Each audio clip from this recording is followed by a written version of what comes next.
pakuluan muna natin ang ating bell pepper. Mga half cook lang po kasi i-bake pa naman yan. At 1.5 lang ang aking gagawin kasi iisa lang naman ang kakain. Dapat wag ma-overcook. At ayan na po yung mga tinanggal na bell pepper. Isasabay pa rin natin sa pagluto. At onions, mayroon carrots and mais. At ayan na po ang ating minced pork. So, simulan na natin ang pagisa para mas malasa at malinamnam. Ayan, igisa natin ng mabuti. Ayan na po yung ating minced pork. Dapat maigisa ng mabuti para sipsipin yung lasa ng mga sangkap.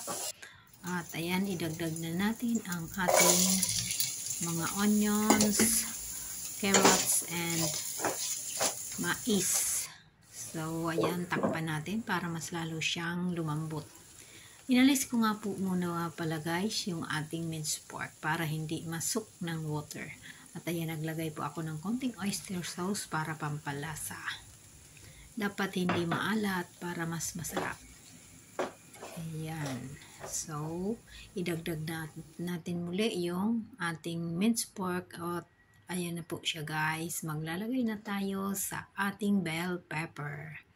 Para sa ating bell pepper stuff. So, ayan na nga guys. Naka-ready na for baking.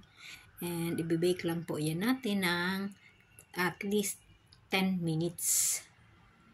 Wag po ma-over baka masunog din siya. So, ayan na siya guys. Top with cheese.